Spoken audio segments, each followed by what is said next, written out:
Okay, let's start the work session for Monday, June 15th. Please stand for the Pledge of Allegiance. Pledge allegiance to the flag of the United States of America and to the republic for which it stands, one nation, under God, indivisible, with liberty and justice for all. For all. Councilman Scaringi, Present. Councilwoman Resnetti, Present. Councilwoman Riley, Present. Councilwoman Friedman, Present. Councilman Strawn, Present. Councilman Burns, Present. and President Scanlon. Present. That's all 7 here. He is here. Steve Carson, tell us about RL 20105. Certainly, thank you. So Vines, which are the guys that run that urban farm on next to the river, they were awarded a contract with the city through CDBG funding. They have been the Grove Binghamton Youth Program. They've been awarded this money for the past several years. So this year, they've not quite executed the contract yet because of COVID hitting. And so they wanted to modify it before doing final execution. So basically, this is a request to approve this modification because it's slightly different than their original application. To sum up what they're doing, they're dropping the number of kids they were planning on hiring from 25 to about 6, and to focus on to shift the funds they would have used to employ those youth to provide additional supplies for it's the home gardening beds. I believe those still need to be in the LMI areas. So what this is basically doing is just shifting the program to be less labor intensive, mainly due to COVID and trying to maintain the approximate distancing and all those other things they need. So that's what this RL is. There's really no shifting in budget because the budget's not technically been agreed to yet, but I can tell you, comparing to the budget they were going to receive, most of the numbers remain the same, except obviously the salaries going down and the material costs going up. Questions or comments? Councilwoman Riley? Yes, so Steve, you did say there is no approved budget. I didn't hear you very well. Yeah, sorry, it could be my microphone. I apologize. We do not technically yet have an executed contract with them because by the time they got to the point to sign it, we were dealing with the whole COVID crisis, and they sort of held off and tried to figure out how they were going to adjust their program before they executed the contract. That being said, I still determined that there was enough of a change of scope that it probably should come back to City Council for additional approval. Okay, but we don't have the specific because if you decrease from 25 to 6 and shift to supplies, that's substantial. And without really seeing the numbers and how that will be allocated and utilized, it's kind of tough. Is there a projected budget? Yes, I thought it was being included with this. No, I don't have it. The overall budget itself has not changed at all. My understanding is the salaries for the youth crew members has gone down and an equivalent amount of supplies and materials has gone up. And that's based off the original budget that was supplied in the application, which was given to City Council last year. This is Ken Frank. The new budget was sent with the legislation, but I can send it to everybody on City Council now. I don't think it was attached to the RL. It is with the new legislation, though. Give me a moment and I will send it to everybody. Thank you. Other questions or comments on this?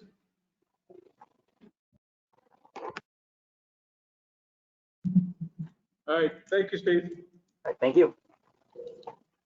Now on to Mr. Boyd. Thank you, Mr. President. I just wanted to thank members of City Council for their review of the BLDC commercial facade improvement loan of $58,875 for Sherry Eaton of the Garland LLC located at 116 Washington Street. This loan was approved by the board of the Binghamton Local Development Corporation at the regular meeting on May 28th. By city law, BLDC loans over $25,000 require the additional approval of City Council, hence that's why we're together today. 116 Washington Street was built in 1868 and numbers among the properties in our Court Street State and National Register Historic District in a block of buildings on the east side of the street. The building saw a number of uses in the 19th century, from cabinetware, furniture, and liquor purveyors to cigar manufacturing, and during the late 19th century years of the temperance movement, it was home to the Union Rescue Mission. Present owner Sherry Eaton purchased the property in 1992 and has maintained the structure in excellent condition. Her business, Garland Gallery, located at this address, features fine custom picture framing, books, cards, and gifts. The building has 6 loft-style apartments located on the upper stories that are fully occupied. Ms. Eaton was one of the founders of First Fridays in Binghamton and the gorgeous Washington Street Business Association. At this point, Sherry Eaton is undertaking a $78,500 project to repoint the entire brick facade and has contracted Mark Dozeretz of Landmark Builders, who's one of our area's best restoration contractors and preservation masons.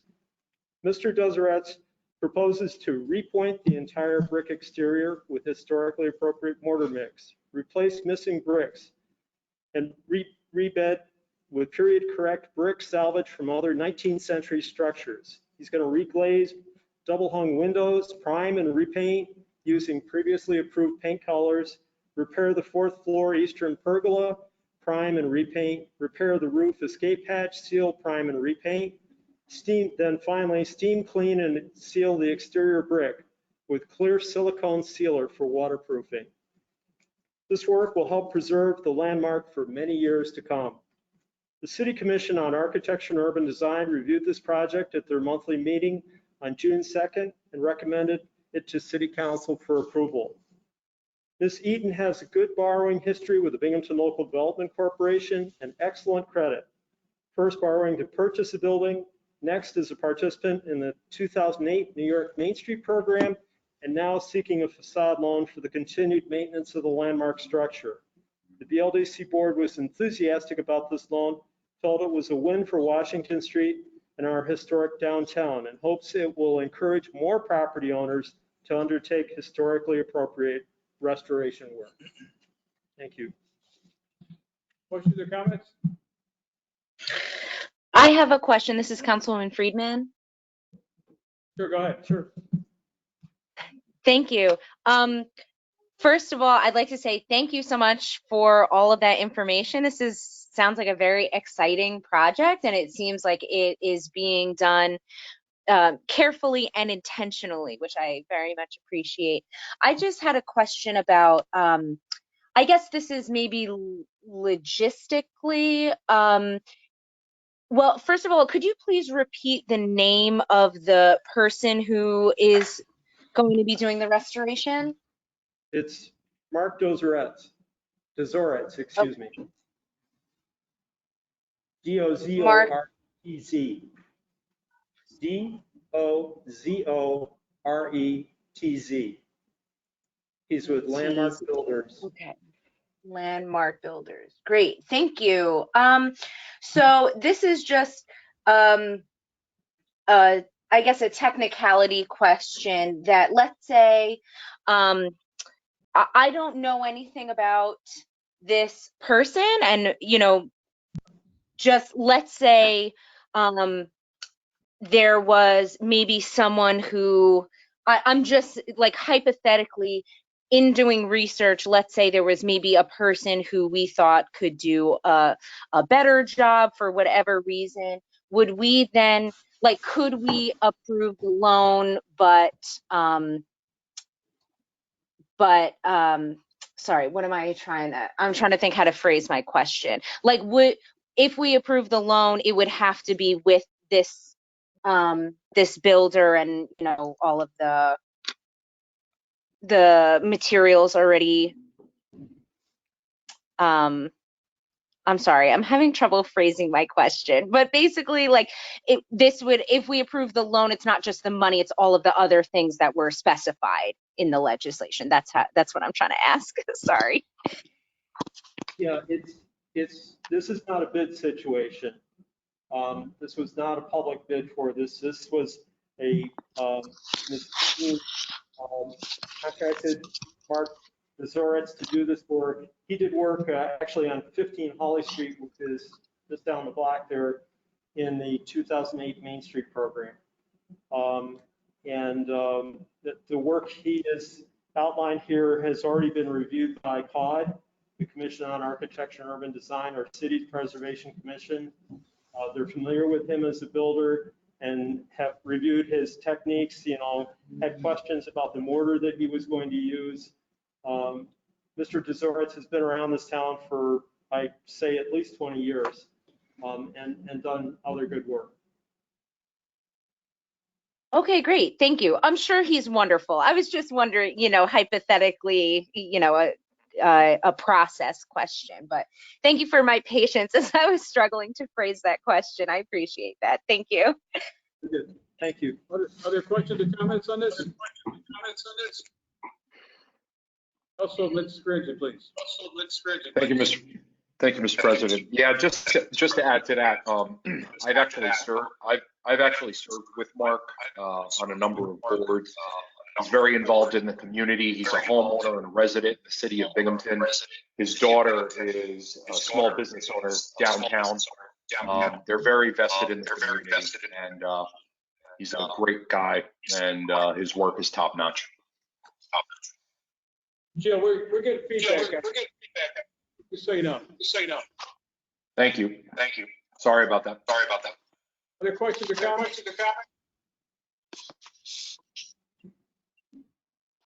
Okay. Thank you, Mr. Boyd.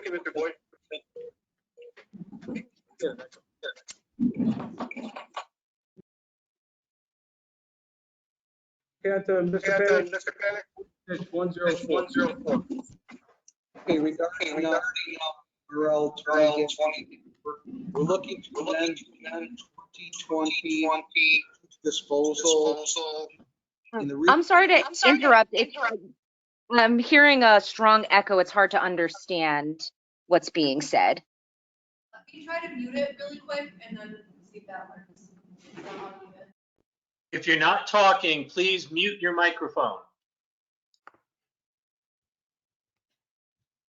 How does that sound? That's better. Is that better? Okay. Much better. Thank you. Okay, thank you. We're here to amend the 2020 refuge disposal budget. The reason for this is that it's necessary that we fund the DPW dispatcher payout in the amount of $20,483.14. As you know, we don't encumber money for these payouts, so we have to look for money within our budget to go and handle these payouts. This position is going to be retiring here in July. Questions or comments? Anybody else? All right, thank you, John. All right, we got on the RL 20-107. Which one are you doing? Or 106. 106, I'm sorry. Okay, when we did the 2020 budget, in the general fund, water fund, and refuse fund, we did negative amounts for salary adjustments for positions that we knew we would have shortages in for periods of time. This helps to reduce the taxes or the rates that people pay. So the first one, the 106, is the water fund. We had a negative $43,326. We're showing you where that money was saved and putting it back into that other account, the salary adjustment account, adding 43,000 to that, which will bring it to zero.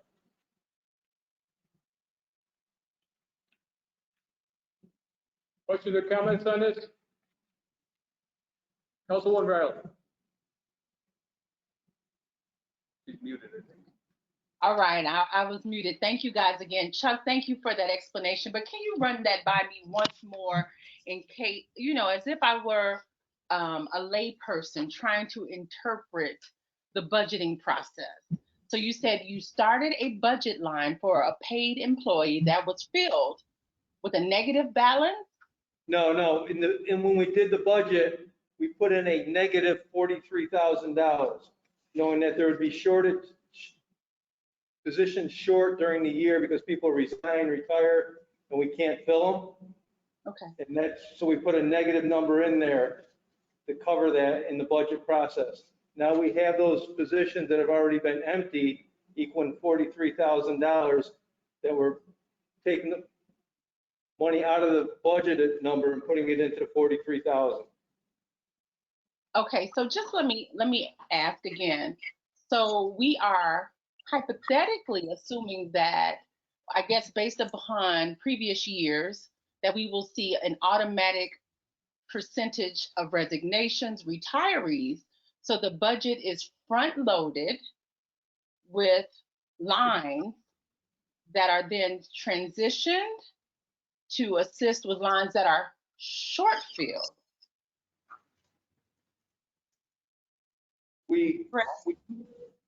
Angela, you're partially correct. Okay. We don't know who's going to retire or resign or leave. Okay, that number's budgeted out there. During the year, through history, we know people are going to leave. Okay, that we can't fill those positions immediately.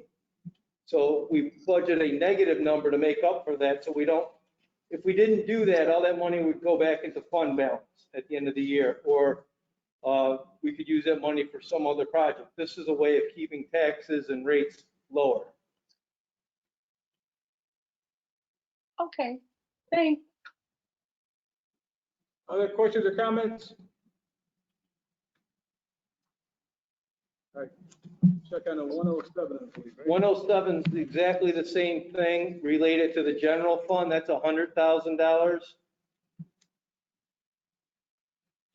And 108 is the same thing related to the refuse fund for $50,000. And you can see all the different lines that have been empty.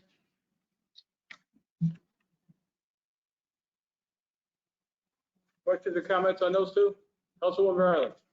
Yes, okay, again, help me out. So, for example, I see 5 lines. I'll just use the police department as an example for this RL. I see 5 lines with the police department with the budgeted 2020 annual salary, with the biweekly rate and the date from and the date to. So what does that mean? This position was not filled? Which one are we talking about? So if you look at A3120, Yep. if we look at RL, we're on RL 2107, correct?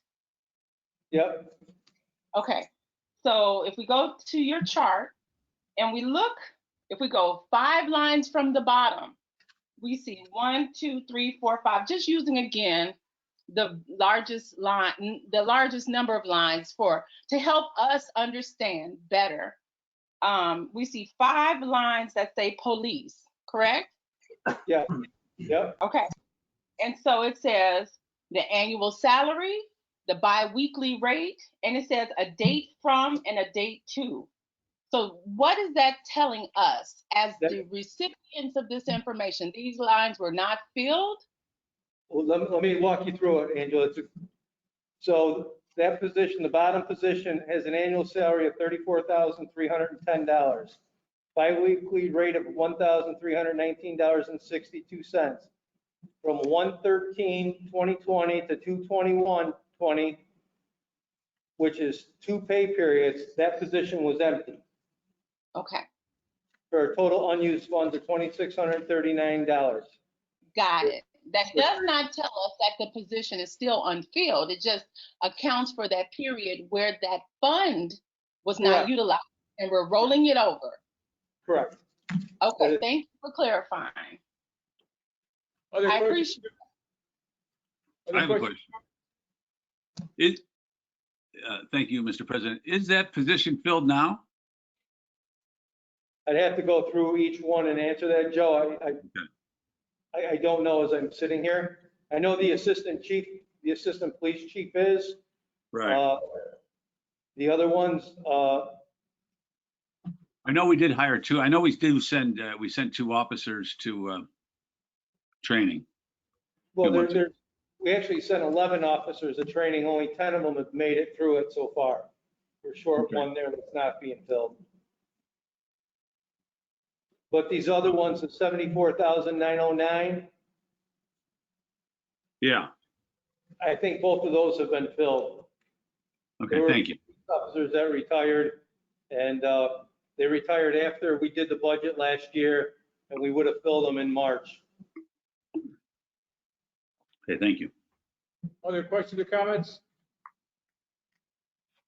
All right, Chuck, on the RL 20-109, please. You got that in there? You have the 109 there.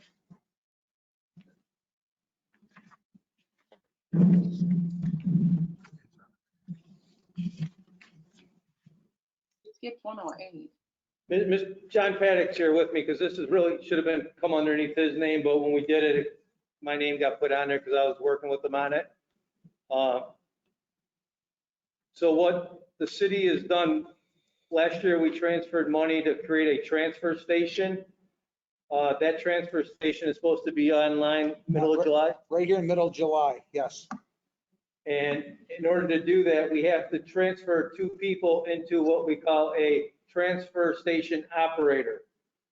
So we're basically creating these 2 new positions and eliminating 2 positions that they're coming from. We're eliminating an MEO position and a street maintainer position for the rest of the year. What a transfer station does is the garbage trucks will come and put the trash there. We'll be all consolidated and we'll take maybe 1 or 2 trips to the landfill a day with a tractor trailer rather than taking 7 or 8 trips with the garbage truck each day. It'll cut down on our maintenance costs, that's tires, fuel, and it also costs down on the wear and tear to these vehicles themselves. We can turn around the garbage quicker because each of the garbage trucks of 7 have to go to the once a day or more. Questions or comments on this? Yes, this is Angela Riley again. So the 2 transfer station operator positions don't have the salaries listed here. Are they are we assuming that they will be similar to the 2 positions we're terminating? They're actually more. I didn't hear it. You froze, or maybe I froze. I missed that. The actual salaries are going to be higher. You know what they're going to be, John, by any chance? It's not a lot. I don't know the exact one. It's a little bit more, It's a but little it's not bit more. It's not a lot more. This position, they have to have a Class A license, tractor trailer license. So we probably within the DPW have 5 people. So we will have to put that out for bid through the Teamsters. You know, what 2 individuals, you know, go into those positions. Other questions or comments? Seeing none, we'll move on. Thanks, John. I'm sorry, JP, remember, you have to have those salaries approved by personnel, and they've got to be added to the collective bargaining agreement. Yes, that's true. They're aware. We're on board with them.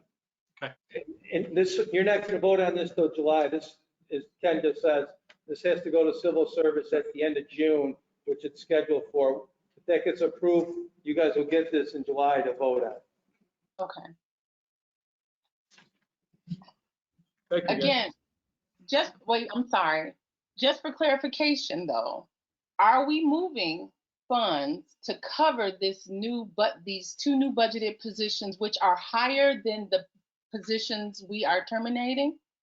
or will more money need to be moved to cover the salary and expenses for these two new positions? Angela, there should have been a line over there moving money around. I'm not sure what happened to it, but I'll send it out to everybody.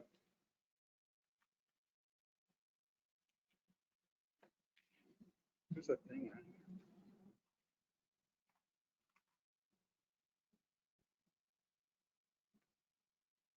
Thank you. All right, guys, thank you. Jared, are you there? Yeah, yes, this is Rick Stanish. Want to go for me? I can go, I'm ready. Thanks, guys. Okay, I'm sorry, what's going next?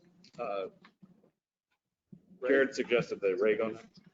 All right, Ray Standish, tell us about RL 20-115, please.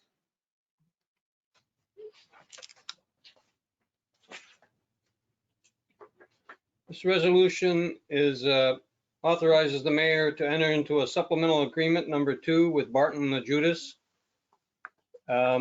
for conduit inspection for meeting the DEC and Corps of Engineers, Army Corps of Engineers requirements that every 4 years you have to do a inspection.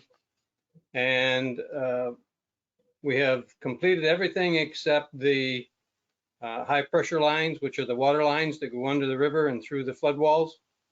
And so this supplemental agreement is to cover Barton and Judas subcontracting with Miles Leak Detection to complete that work. Questions or comments on this? All right, Ray, how about RL 20-116, please? This is a resolution that authorizes the mayor to enter into a supplemental agreement with Barton and Judas for the final design, permitting, and bidding phases of the Mueller Street Stormwater Pump Station project. This is to put a pump station near Mueller Street to help eliminate a lot of the localized flooding that occurs when the river is up and the storm drains cannot discharge out. This is something that the city really needs to have. Questions or comments on this? All right, Ray, on the 20-117, please. And this resolution authorizes the mayor to enter into a supplemental agreement number 1 with GHD as part of our lead services line replacement project. That's a DOH grant. It's for $14,200, and it's to help us do paperwork at the end of the project so that we get everything that DOH requires submitted. Questions or comments on this? Ray, when do you anticipate the Mueller Street project being bid, actually? Do you have a date in mind? I believe next year. Okay. Are there questions or comments? Thank you, Ray. Yes, sir.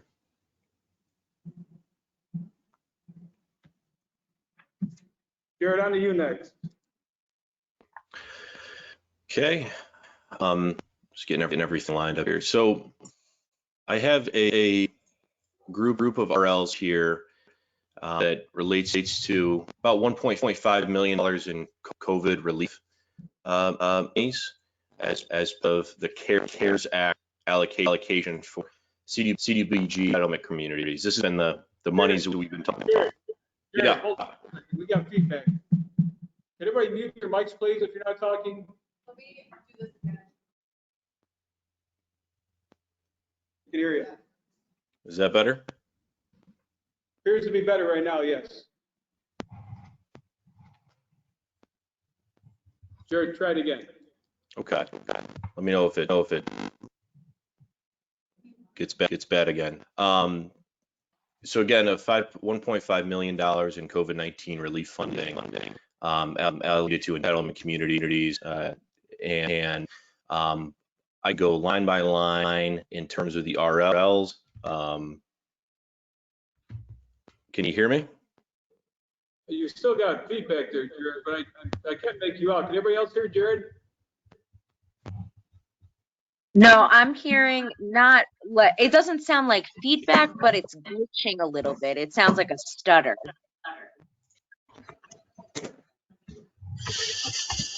All right, let me try something else. Just one moment.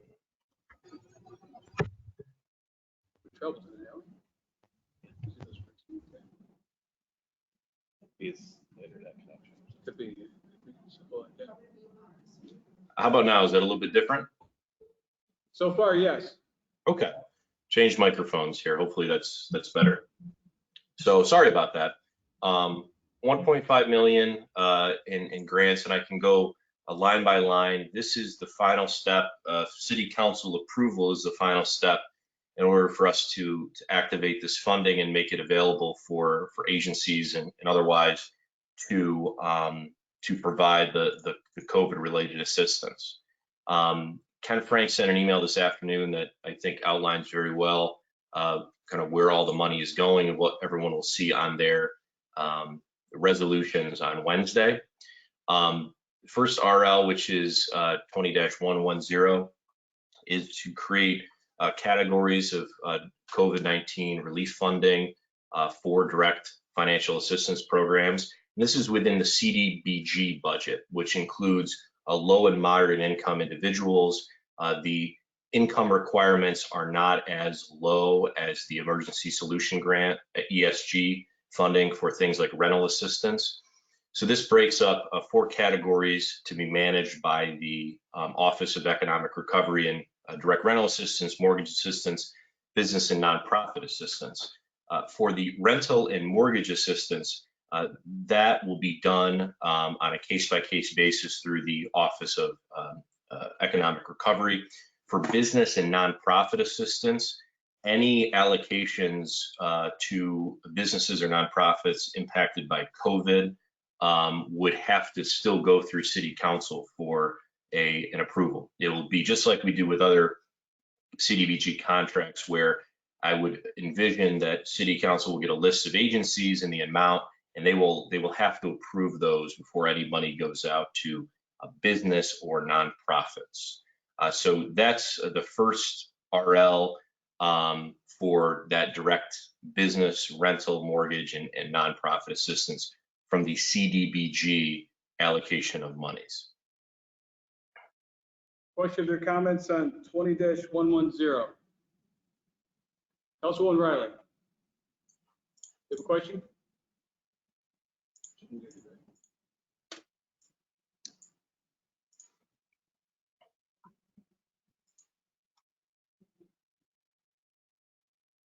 Okay, sorry about that. It wouldn't let me unmute, but I'll wait till we're done with all of them because it relates to CARES overall. So I'll wait. Thanks.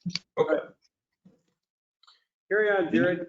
Sure. The next RL, which is 20-111, this is an agreement with Fairview Recovery Services for upgrades to the Coordinated Entry and Homeless Management Information System, or HMIS. We're splitting this cost with the town of Union, which is the other entitlement community in Broome County. There is a needed upgrade to client tracking systems through the continuum of care coordinated entry, which means that homeless services are provided in a prioritized way. And so there's some local decisions based on national objectives as it relates to coordinated entry. They need upgrades to their system for just to handle the influx that'll happen as part of COVID. And this is an eligible use for the COVID related monies. And it's critical because any homeless individual seeking assistance will have to go through that coordinated entry system. Questions or comments on this? All right, Jared, on to the next one, please. The next two were based on recommendations from the Continuum of Care for allocations of Emergency Solution Grant funding, ESG. One is an agreement with Volunteers of America for use of this funding for shelter sanitation, $16,000. The other is an agreement with the YWCA for a street outreach, $47,000 and change. This is their program to do housing of individuals experiencing homelessness in hotels and motels. There's really a kind of a boiled in issue with funding for homeless services that when Code Blue expires, which is a law that requires that any homeless individual is not left on the street, that emergency housing is found. Once the temperature gets up to a certain point, that expires. There's a gap in services with the Department of Social Services at Broome County, and when there's no more Code Blue. So this would kind of fill that gap, and it was recommended by the Continuum of Care. So those are the two RLs, 20-12 and 20-13. All right, we'll have comments at the end of this, so Okay. carry on to 20-114, please. And the last one is an agreement with the Family Enrichment Network for use of CARES Act funding for homelessness prevention services. This is where the bulk of our ESG money for COVID-related expenses are going, as recommended by the Continuum of Care. And this is, direct rent and utility assistance for the extreme low-income families in our neighborhoods to prevent eviction and homelessness. Family Enrichment Network handles a program very similar to this, so they're kind of poised and ready to assist. This funding will obviously be very important over the next several months as the stays on eviction are lifted from New York State, and there's some other federal stays regarding housing. So this will be critical. And again, this can only be targeted toward extreme low income families. They have to meet a certain housing requirement, or excuse me, certain income requirements. Questions or comments? Councilwoman Riley, please. Yes, thank you, Jared, for going over these RLs. I would like to commend Steve and the CDAC and the Economic Development gentleman, his name is escaping me right now, for the work they have done. I do have a question though, because we're a little bit behind the other cities and localities that have already posted their substantial amendment for community review and subsequently have already released HUD funding. Is there a reason why we're now doing this? I would say that we moved as quickly as possible. Our folks, you mentioned Steve, Paul Nelson is the other individual in our Office of Economic Recovery who has decades of experience dealing with HUD. They were on the phone with HUD on a daily basis to seek guidance on when funds would be released, et cetera. I know that the town of Union, which is also in Broome County, we're working hand in glove with them. Whether different regions receive certain things at different times, I can't speak to that, but I know that this is, as we moved as quickly as we could to get this to City Council and approved.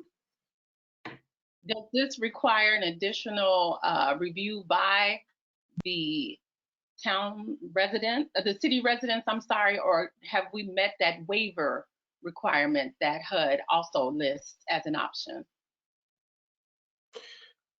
I'm not sure what waiver requirement you're speaking of, but we did have the CDAC process and the public hearing. So we meet all HUD requirements as it relates to public comment on this. Not for the substantial amendment. That was for the first rollout, but the substantial amendment is what we're looking at now, which outlines, again, which budget we are amending to actually roll the funds out, correct? Steve Carson, I don't think Steve is on the call, but okay, that's okay. I'll ask him. I did email him, but I did not receive any responses. One more question. So the CDAC has already reviewed and approved this legislation as it is written? No, the CDAC provided recommendations for use of the funding. At a previous point, it was shared with City Council and the Mayor's office. So based on that recommendation, this is the Mayor's budget for use of CDBG and ESG fundings as part of CARES. Okay. Final, I did say one question, but sorry. There was a survey that was posted for community participation and review that I was told would further inform and give us data to support our budgetary spending and allocations. Do you have any summary data that we could look at, or could you give us just some information about that survey?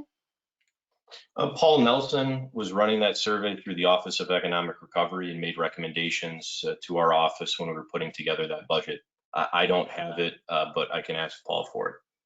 That would be great. We would, well, Angela, I'm not speaking on behalf of all the council people, but I think it would help us when we're speaking with our constituents about the recommendations that came from the community-based survey, since that supports our allocation of resources.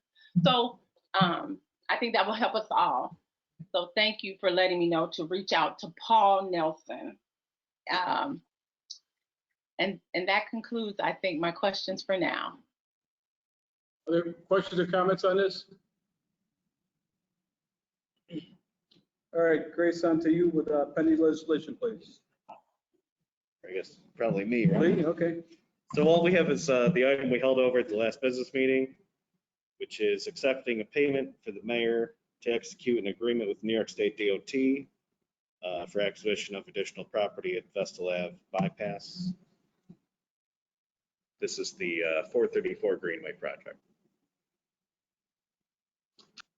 Does anyone have any questions on that? Because I want to make sure everybody understands that by not approving this, what we're doing is just saying we're not accepting the $15,000 and we want to go to court to dispute the valuation. The DOT is going to take the property within the next 30 plus or minus days. They file a map and the property is taken. Joe.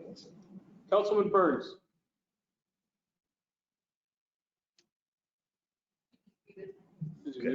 You're So muted. They're not going to just take it and not give us the $15,000, right? Yes, they can. But they What, won't. what they do is they take the property. If we don't accept the $15,000, they take the property, and then we can dispute the value of the property after the fact. Right, but we're not going to dispute it. Like, they're going to take the property of the people up there in Vestal Avenue that don't want them to take it, and they're going to just give them what they are saying is the fair market value. So there you go. That's not true. You always have a right to challenge the amount, but the taking happens unrelated to the amount of the property. Yeah. So within the next, I talked to them last week, they're going to take the property in the next 30 days, plus or minus. Right. So if we don't take the $15,000 now, or we can take it now and still dispute the value, but we're going to spend, I don't know, $3,000, $5,000 on an appraiser, and we're going to go to court in a year or a year and a half from now, a judge is going to award us $15,000. That's only if you dispute what they're going to take it from you, and they're going to say, this is how much we're going to give you. If you dispute it, then you got to spend that $3,000. But if you don't dispute it, then you don't dispute it. You just take the $15,000. But you have to agree to take the $15,000. That's what they're asking in this resolution. No, the people that they're stealing the property up on Vestal Avenue, they're just going to give them what the appraiser says the money is worth. The people aren't paying for the appraiser. They don't want anything to do with it. So we don't have to pay for the appraiser either. Just tell them we're not giving it to them, and then they will take it from us, and they will then give us whatever the appraiser says is the fair market value.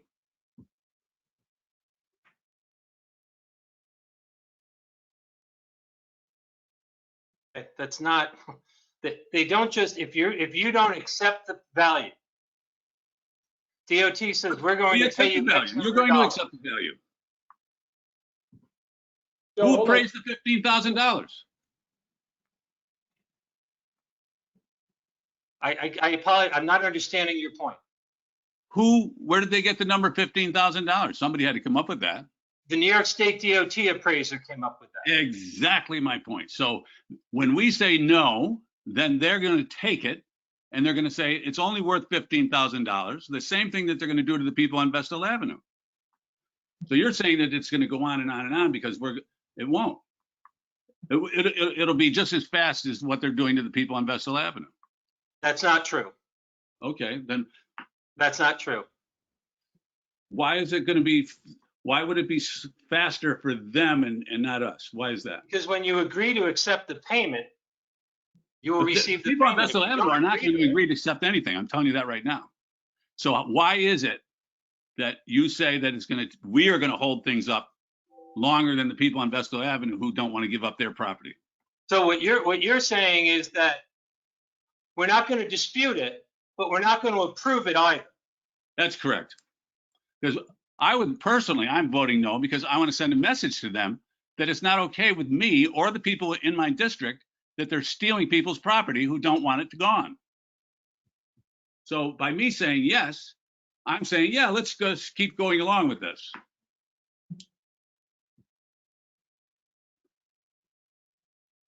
Anyway, that's my feeling on it. So I'm voting no on it.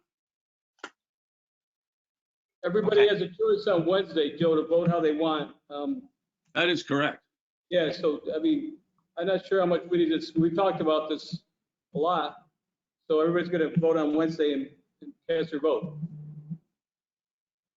I do want to thank Lee for this link because it does give us it gives us the ability to go through all of the documents and review them. I think it would be beneficial for our residents to see it as well. I don't know if we can add the link to the calendar. I don't know, but I think to see the plan and to hear it from DOT's perspective is very beneficial. Is there something we can do, Lee? Yeah, we could post it under the website calendar for Wednesday's business meeting. Okay, thank you. It's just a link to the DOT's website where they have a number of documents. Appendices, and they go into describing, and they show the map that we inquired about a couple of sessions ago. So again, thank you for that.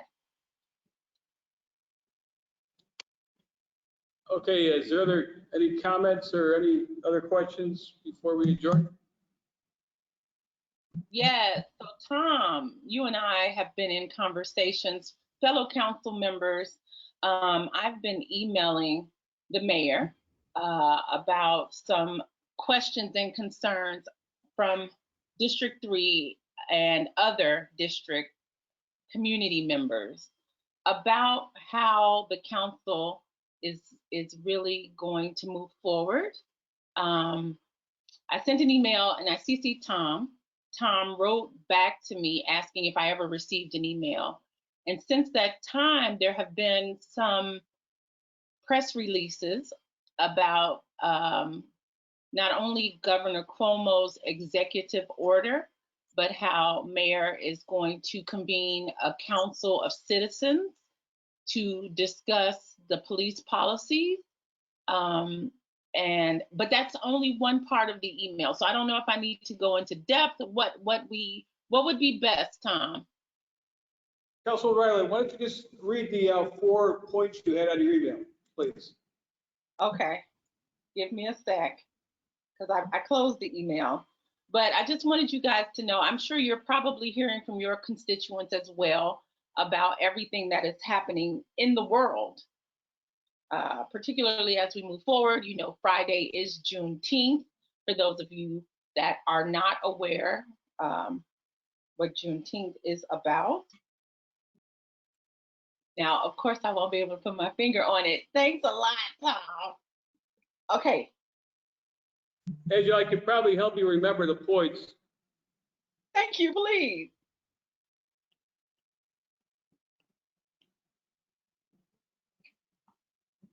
Andrew, your first point, your first question was establishing a town hall meeting with the chiefs, and I believe the mayor, if you recall that. Yes. Okay. Yes, I found it. So again, I wrote this. So you guys remember in council when I said I wanted to have a meeting and I wanted, if they felt more comfortable, to go into executive session. You guys remember that very well, right? I think that was Monday after the protest, about 2 weeks ago. It may have been more than that. Does everyone remember? So I don't have to go over that part. Yes? Yes. Okay, thank you. Yes. All right, so right after that, the mayor said, let's have a meeting. And I said, again, I don't think we need a one-on-one meeting because I want all of us to be able to share the information with our constituents because we've all heard the same thing. So I wrote in my email, I think it would be great to have this amongst all council members so that we are hearing the message and we are responsible to our constituents to convey what we're doing as a leadership team, the legislative body in the state. So I used, thank you to Councilman Burns, I used an example of a town hall held in Santa Clara. I gave him a link. I showed him what the mayor and the chiefs did in that city, and I can forward that link to you guys. I also talked about reinstatement of the Human Rights Commission. I also talked about exercising the enthusiasm of our young people in our community and reinstituting something similar to the Youth Bureau that was held several years ago, something like a youth council. And I also looked at Ithaca and their current youth council. And then I said, how about we have standing mayor council meetings, not Jared, Mayor David and the council, and Jared can come as well, to develop and discuss goals and long range plans. Now, again, it doesn't have to be monthly, but it could be consistent enough where we feel as if the flow of information is consistent and it increases that transparency we talked about during our first session together. So those were the points I highlighted in that email. I've not yet received a response. So I wanted to bring it to council and get your take, and if it needs to move to committee, because again, the Youth Council, the Human Rights Commission are both committee level discussions, but I wanted to, well, Tom suggested I bring it here tonight for discussion and deciding the next best steps. At this point, I'll solicit comments from other council people on what Councilwoman Riley has put forward. This is Councilwoman Friedman. Yes. Thank you, Mr. President. Thank you, Councilwoman Riley, for spearheading this. I think this is not only an excellent idea, but imperative to increase transparency, which is something that is important to all of us. And I do agree that there seems to sometimes be a breakdown in the flow of information where it does feel like council gets the information at the same time that the constituents do. And I understand there's some things that council is not involved in the decision-making process, but at the same time, I do feel like as elected officials, it does seem like we should be privy to some information that seems to get lost, that seems to fall through the cracks somehow. So I think it would be an excellent idea to have some kind of standing meetings or some kind of standardized, at the very least, have some kind of standardized flow of information just to allow us to be the best educated that we can so that when constituents come to us, they can, we are able to provide them with the up-to-date information. One more thing, Councilman Riley, your email also mentioned the Human Rights Commission. Yes, it did. But Can I have some questions about that? Can you guys hear me? Yeah. Okay, hi. Regarding that, I tried to do a little bit of research, and what is it that you're sort of envisioning when we're talking about a human rights commission? What do we want? What is it that we want it to look like? Again, I did a little bit of research, and my understanding is that there's something already that exists through the New York State, and that would sort of be kind of like a duplication of services. I mean, I'm not 100% sure that that's accurate, so I wanted to have that conversation. But my understanding is that we do have a New York State Human Rights Division here that's the group with a group of people who are really professional and trained in these sort of matters. And I mean, I have full faith in what they do and how they've been appointed and have come to be in this position. So That's question one. I guess that would be one of the things that, this is something that I've been thinking about. How would it fill a void? Is this something that we're missing? I mean, when when in my field, when we talk about making sure that we address gap in services, we talk equally about no duplication of services, because it's a waste of time and resources at times. So I just wanted to kind of throw that out there. In addition to that, and maybe this isn't the time to talk about this, but again, thoughts that I'm having about this is if we were to move forward with something like that, I remember a while ago, I think some of our community members, that it was almost a slap in the face, and it was frankly a bit offensive to have folks on that particular committee or commission or whatever you call it that were not, didn't come across as folks that were necessarily without bias. And they had, in many ways, aligned with certain political positions and organizations. And as somebody who I work really hard to look at both sides of the aisle, I want to make sure that if we're going to move forward, if and whatever that might look like, we want to make damn sure that that's not the case, and we're not insulting our community by putting folks in these sort of commissions or memberships or whatever you want to call it. They're really not out there to do them justice, but really out there to maybe make themselves look good. We want to make sure that folks would be on there that are ethically at the highest standard. And, so I think that there's just something that I've been thinking about. And just let me clarify. I don't think that you had two questions. Question one was about what would it look like. Question two. Councilwoman Riley, hold on a second. Let's let other council people. I wanted to make sure. No, I just wanted to document. Councilwoman Riley, let's hold on. Make sure of the people. Let's other council people weigh in on what you proposed, and then we certainly can go back to you. Does anybody else have a comment about what's been proposed from Councilwoman Riley? Councilman Burns. Yeah. But we won't be able to answer her questions. That's what I'm saying, unless we remember what. Hang on a second.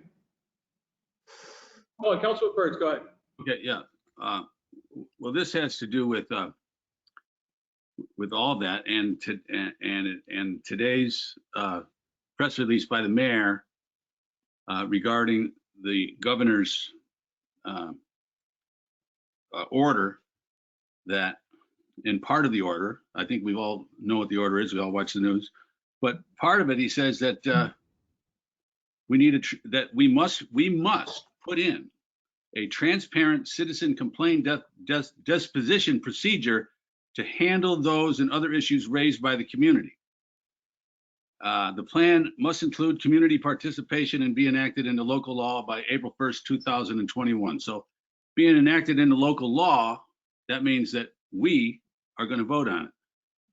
And the mayor, I'm hoping, yeah, 21. I'm hoping that he just sort of missed it on this, because it says that any plan will, at the end of today's email that we got, any plan will be offered for public comment and be presented to city council for ratification. Why aren't we included? He's got included, my office is working, he's got the Binghamton Police Department, nonprofit and faith-based community groups, Office of the Broome County District Attorney's Office, the Broome County Public Defender's Office, and other community members, but not us. Why aren't we in that group? Why are we at the end, after they've decided everything, then we're going to vote yes or no? Why aren't we, who represent, we are 8 people that represent a lot of constituents in the city that are going to be affected by this. You know, there's 9 people that are elected. He's 1, we're 7, as my good friend from the first ward pointed out a couple of months ago on another issue. So I think that having a meeting with the mayor would be a very good thing. And as far, and you know, maybe this thing that Angela's talking about, the human rights and people, you know, we can talk about all of that, where they will coincide, what would be duplicated, and everything else. But I really believe that we must be included in this process. Anyway, that's it for me. Thanks. Other comments on what Councilwoman Riley has proposed?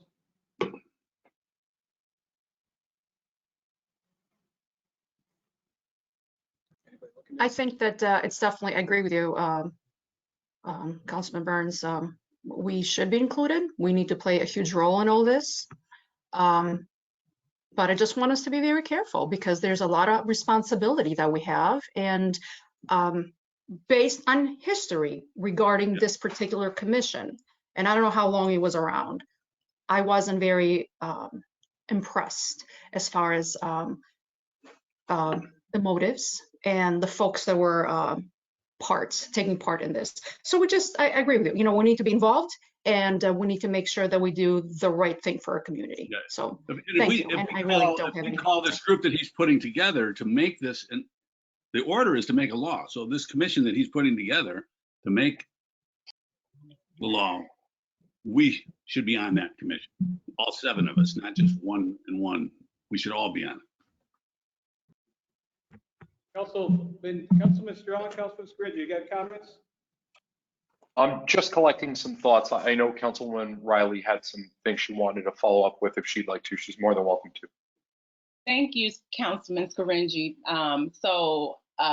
President Scanlon, Councilwoman Rezanetti did raise questions, which is why I did want to clarify. The letter I wrote to the mayor was based upon conversations from my constituents June 3rd. We are now at June 15th, and things have changed, as Councilman Burns and as I alluded to with the executive order from the governor. So yes, the HRC could not function as it once did and as it is defined and still listed on the website. So that information is there, Councilwoman. And if you remember, the appointment is by the mayor.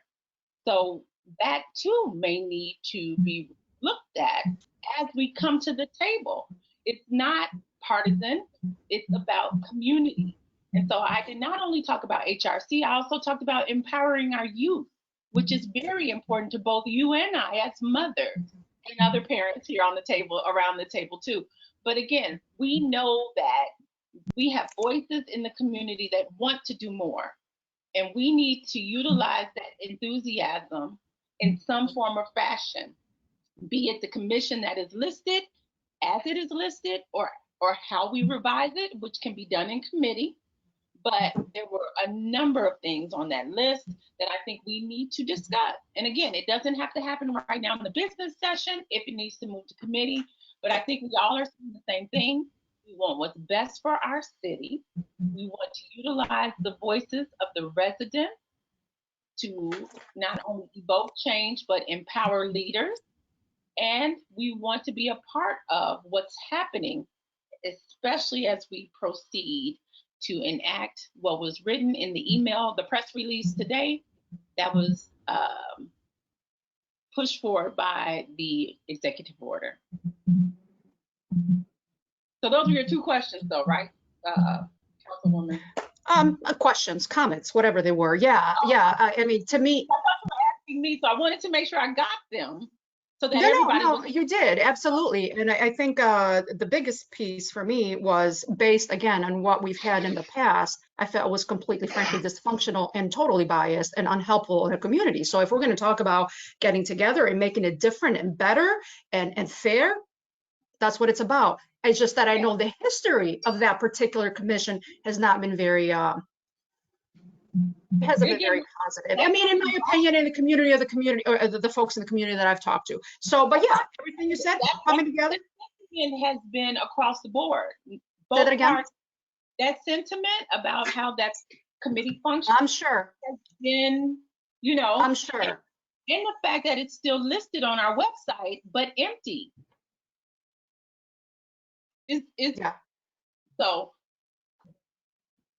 Again, when it's filled, and I'm not saying it shouldn't fill, we just need to make sure that it represents our community. I have a, can I say something more? Sure, Councilman Burns. Yeah. This would be down the road within the discussions, but I just want to go on record that whether it be the commission or whether it be this citizen complaint system that the governor was talking about, is that we have to make sure that there is a way where our policemen are protected, because if somebody can just come forward and make a complaint, we're so divided in this world now that half of the people are going to believe the complaint and half of them aren't, no matter what happens. So there are people in this world that don't tell the truth. So I just want to make sure that the complainers are sort of vetted.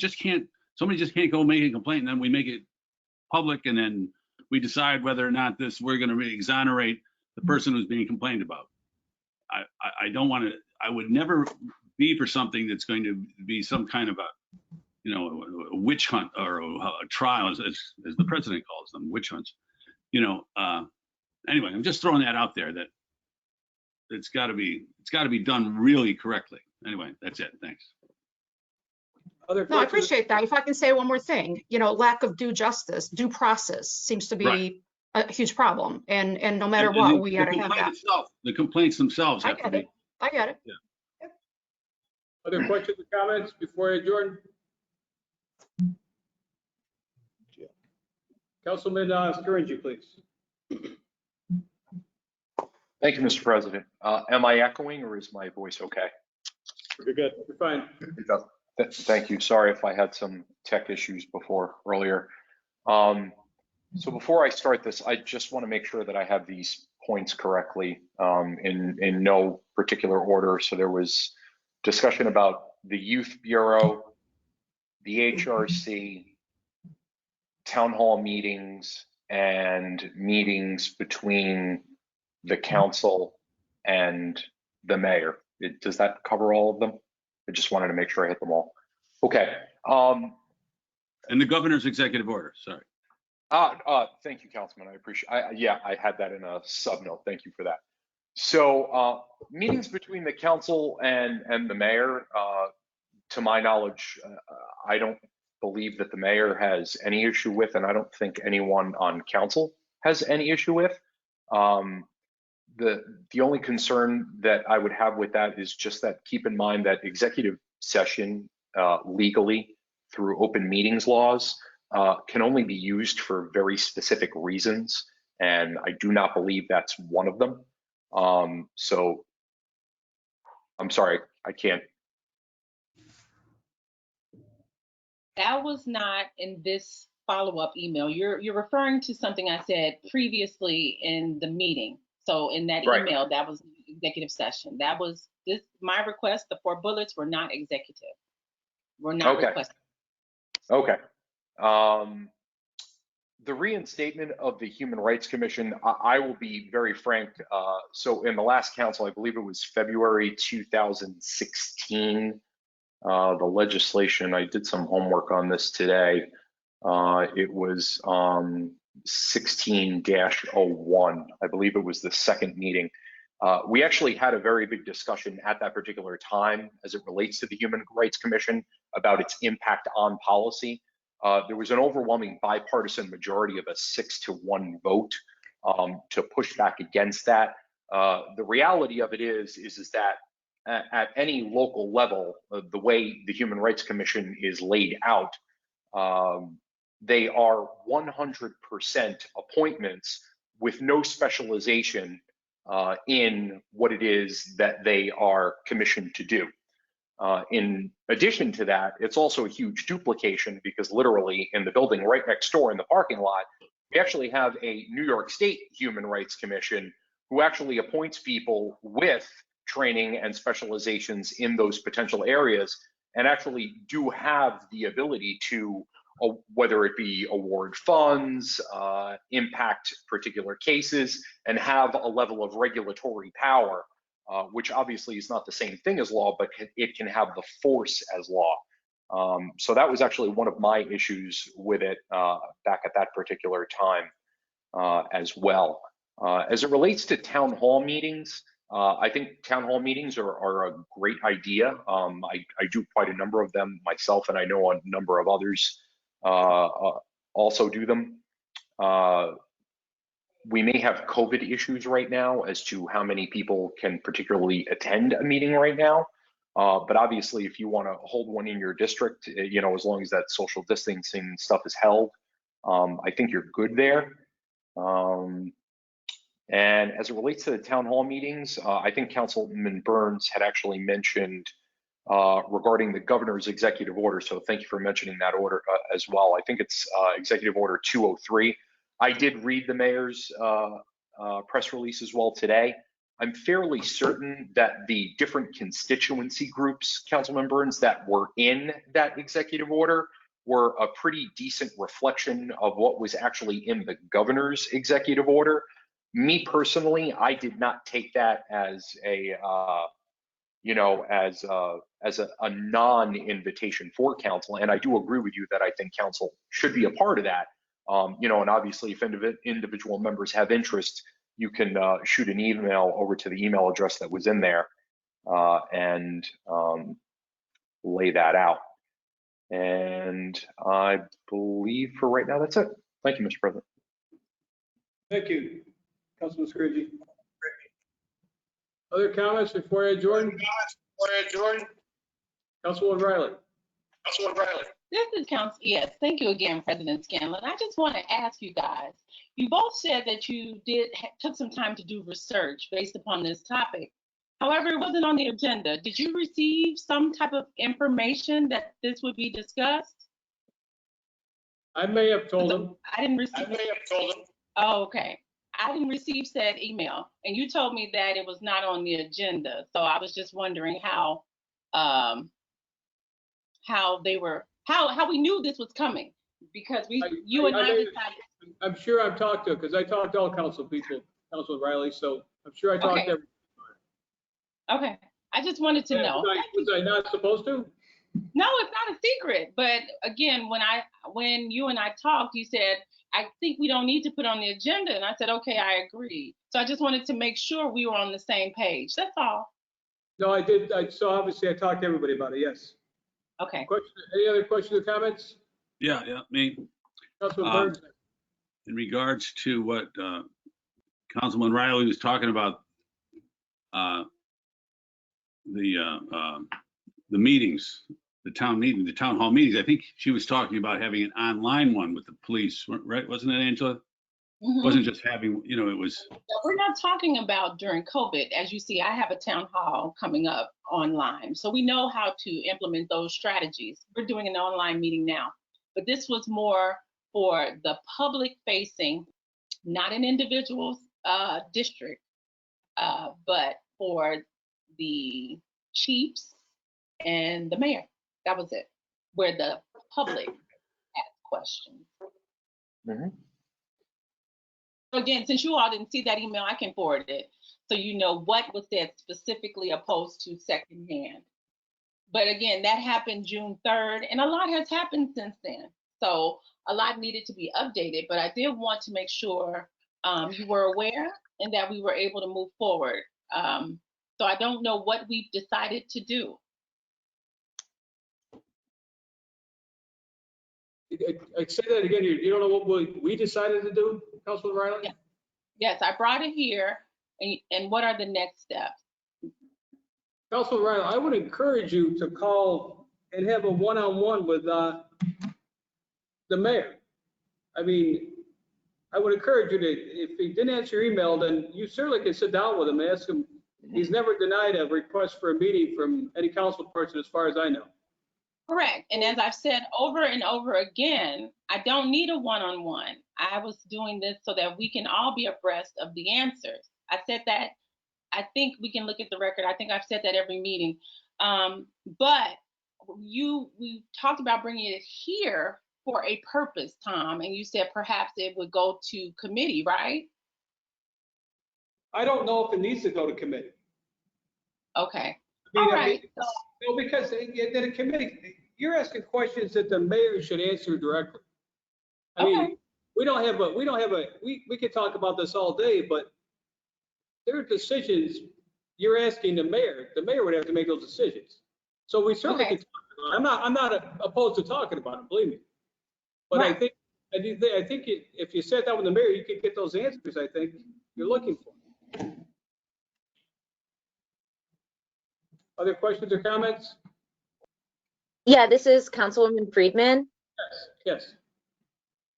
Thank you, Mr. President. I just wanted to add something quickly that I think I'm looking at the website right now, the Human Rights Commission page, and it says that the 7 members are appointed by the mayor and city council. So I think that we can all, I think that previous, perceived biases could be avoided because we have control, at least partially, of who, like if we were to reinstate the Binghamton Human Rights Commission, which for the record, I think would be an excellent thing to do, we have control over who we put on. So we can have, if one person feels like the, one point of view is not represented or one demographic is not represented, we do have control over that. So I just would be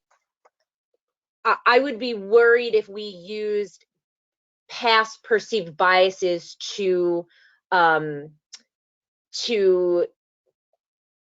justify not reinstating the Human Rights Commission.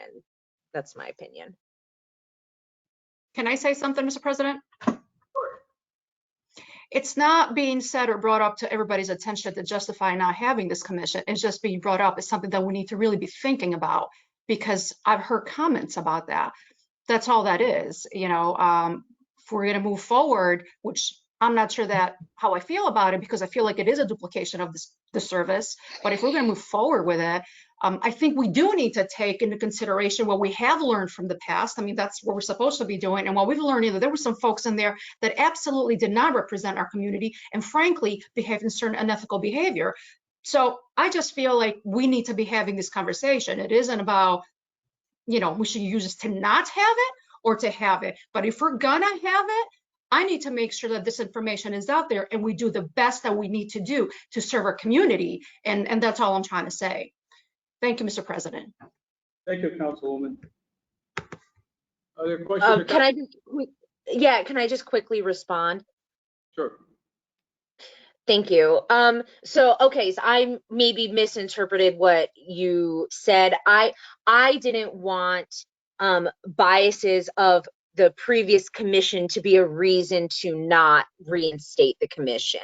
I think it's absolutely important to vet all of the people who are on the commission.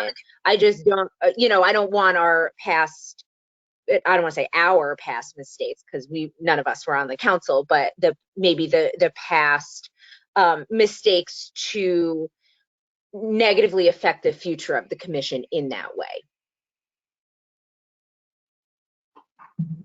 Thank you, Councilwoman. Other questions or comments before I adjourn? Yes, Lee. I just have one quick reminder for everybody.